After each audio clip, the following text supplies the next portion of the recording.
Hallo zusammen und willkommen zu einer neuen Folge von Michaels Modellbaustube. Per Mail bekomme ich öfters die Frage rein, was es denn mit den Bezeichnungen der Tamiya-Spraydosen auf sich hat. Ja, und wegen dem schauen wir uns das heute genauer an. Die Spraydosen vom japanischen Modellbauhersteller Tamiya, die sind sehr beliebt und Stand heute, also zum Zeitpunkt der Aufnahme, gibt es 102 Farbtöne. Doch das stimmt nicht so ganz.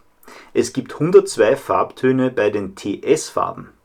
Dazu gesellen sich 63 PS-Farben und 33 AS-Farben. Ja, und genau das wird immer wieder gefragt. Was hat es mit TS, PS und AS auf sich? Und genau das möchte ich euch heute kurz erklären. Schauen wir uns zuerst einmal die Abkürzungen an. TS steht für Tamiya Sprays, PS steht für Polycarbonat Sprays und AS für Aircraft Sprays. Ja, und plötzlich sieht man die Abkürzungen mit ganz anderen Augen. Doch welche Sprays nimmt man jetzt für was? Auch da beginne ich wieder mit den TS-Farben. Der Einfachheit halber, da nutze ich im weiteren Verlauf nur die Abkürzungen. Wie bereits erwähnt, da gibt es da aktuell 102 Farbtöne, die eine breite Palette abdecken. Die Größe, also der Farbinhalt, ist jeweils 100 Milliliter. In der Schweiz kostet eine Dose gar nichts, da man sie hierzulande als Privatperson immer noch nicht kaufen darf. Warum das so ist, das erfährt ihr in der Infobox. Meine Dosen, die habe ich mir noch vor diesem Verbot gekauft. Das einfach zur Info. Wenn ich nach Deutschland schaue, bei Modellbau König, da kosten diese Dosen um die 11 Euro herum. Somit sind sie jetzt nicht gerade billig. Dafür sind sie auf den Modellbau abgestimmt. Das heißt, dass vor allem Metallic-Farben viel feinere Flakes drinnen haben. Das sind diese Bestandteile, die diese Farben zum Glitzern bringen, um es jetzt vereinfacht zu sagen. Als Beispiel Dosen aus dem Baumarkt, die sind meistens für den Maßstab 1:1 ausgelegt und haben daher gröbere Inhaltsstoffe. Das heißt, die Pigmentierung in diesen Dosen da, die ist viel feiner. Auch noch gut zu wissen ist, dass diese Spraydosen da nicht auf Wasserbasis sind. Ja, sie werden gerne mal als Acrylsprays bezeichnet, das stimmt aber nicht. Es handelt sich dabei um lösemittelbasierte Lacquerfarben. Nach dem Trocknen, da sind sie auch sehr widerstandsfähig. Ja, und für was nimmt man die jetzt? Aufgrund der großen Farbpalette, da kann man diese TS-Farben für zivile, aber auch militärische Projekte nutzen.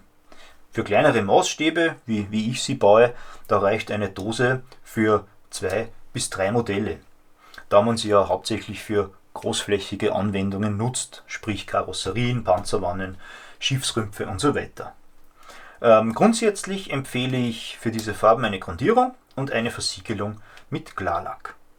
Einen Link zu einer Farbübersicht von TS, AS und PS Farben findet ihr übrigens in der Videobeschreibung. Kommen wir zu den AS Farben. Die wurden speziell für das Lackieren für militärische Flugzeuge entwickelt. Gemäß Tamiya erspart man sich so das Selbermischen der benötigten Farbe. Da aber heute schon sehr viele Hersteller die korrekten Farbtöne anbieten, da ist dieses Kaufargument eigentlich nicht mehr gültig. Ansonsten sind diese Sprays genauso wie ihre TS-Verwandten Lacquerfarben, die ebenfalls in einer Größe von 100 Milliliter daherkommen. Preislich liegen sie ja praktisch gleich auf. Und auch bei diesen Farben empfiehlt sich eine Grundierung und eine Versiegelung.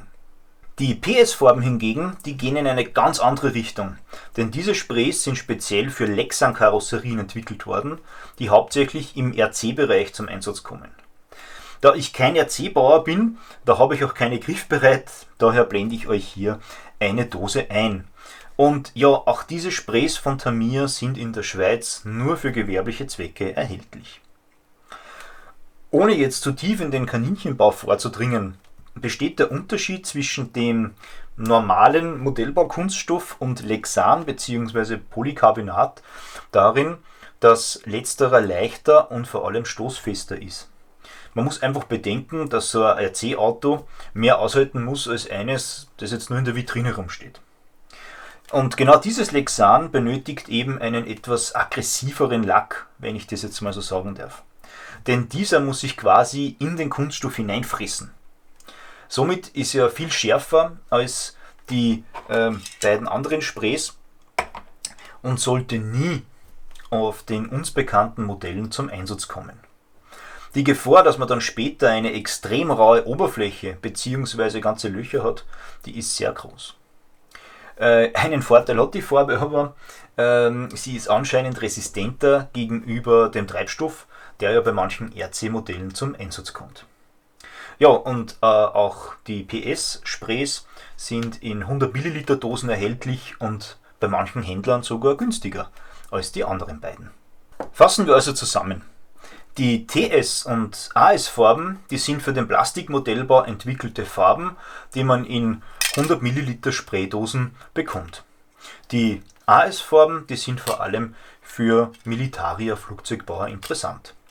Die PS-Farben hingegen, die sind ausschließlich für den RC-Bereich gedacht und sollten auch nur dort zum Einsatz kommen.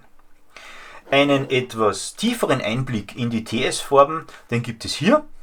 Und wie man sie sparsam verarbeitet, das erfährt ihr hier. Und wie immer freue ich mich über eure Erfahrungen und Fragen in den Kommentaren.